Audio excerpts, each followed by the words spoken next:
masayang tanghali po sa inyong lahat at lalo na rin sa lahat ng ating mga espesyal na panahon dito sa studio.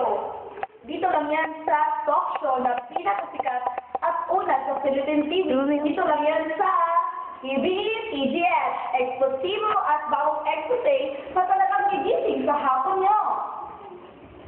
At sa hapon ito, tiyarigin at pasasabugin tayo ng mga mahilit na issues. Unang hilit na pagpapagpayan at huwag kayong bibitiw. At sa hapon ito, tatalakay at uwisahin natin ang mga pangyayari na tungkol sa salitang himala. Huwag natin patagalin pa.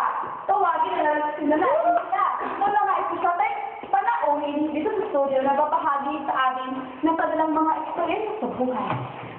Ito na sila ang matamang nakararas ng matinding gagok sa kabilang pangunan ng kanyang anak at isang babaeng tendera ng gulay at prutas na nakaligtas sa gitna ng panganib.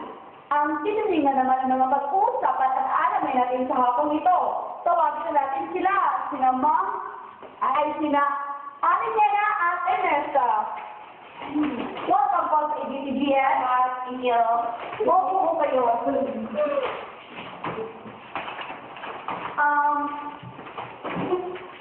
Mag-upisa po tayo sa inyo, Aling Nane. Ang malaman po namin ay ikaw ang muntik na kinakawat at patayin. Ano po ba talaga ang nangyari? Well, alam naman natin ngayon na halos mga kaedad tayo. Nagtitinda ako ng prutas, mga alas 11 na yata noon ng gabi nang may nakita ako mga dalawang lalaki na sunod at sunod sa akin. Takbo na ako ng takbo na kasi natatakot na ako. Ano po ba ang ginawa ng mga oras na nagaganap iyon? Wala talaga ako nagawa noon.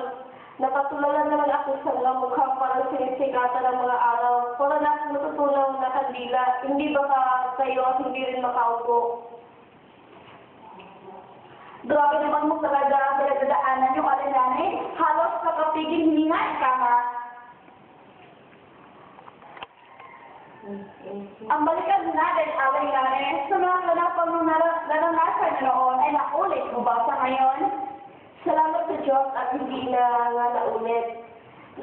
Mga beses na in-step niya ako sa panganib, kaya nga nagpapasalamat ako ng labis sa Panginoong Diyos. At ngayon, binigyan niya ako ng isang maliit na sari-sari store. Wow, ang bongga niya naman ho. Sa ngayon po ba ay malaki-laki na ba yung pagtitinda ng gulay-prutas niyo? Oo, pero hindi ganoon kalaki. Pero kumikita naman ng sapat para ng mga kain na 3 beses sa isang araw. Naku naman, umabot talaga ang blessing sa bahagi ni Aling Nane sa atin. At tayo bahagi na ni Aling Nane ang mga panyanagaganap o salitang himala. At ngayon, magbabahagi naman sina Mang Nino at Ernesta, pero sa hapon nito ay wala po si Mang Nino, ang kanyang anak lang nandito. Welcome po sa ABCGS. Thank you.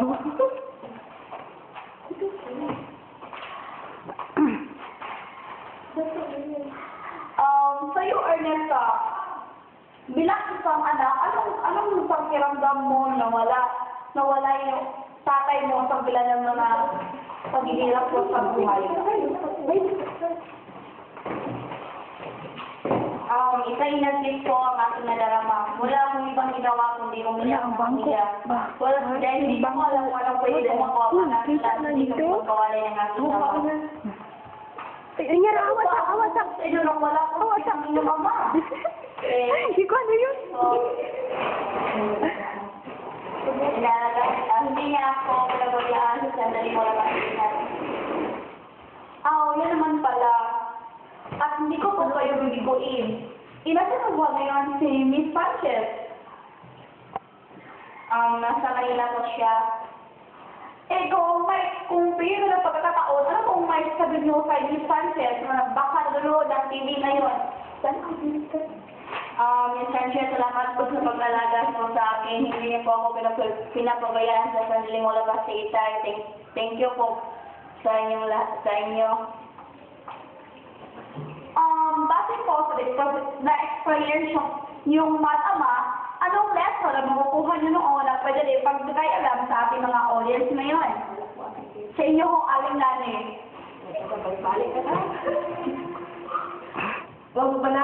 kayo sa Diyos at maniwala na may himala. Yun lang. Wala ko, anak. Ay, pwede mo.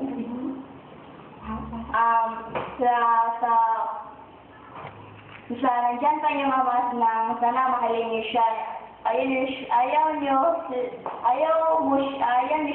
siyang pabayaan at sana mahalin niyo siya ng Lubusan. Talaga naman marami napupulot ang araw sa mga binahagi ng mga karanasan. Muli, maraming salamat po sa pagtanggap niyo sa aking indikasyon dito. Maraming salamat. Ilangan mo mo. At ngayon, hindi pa natatapos ang aming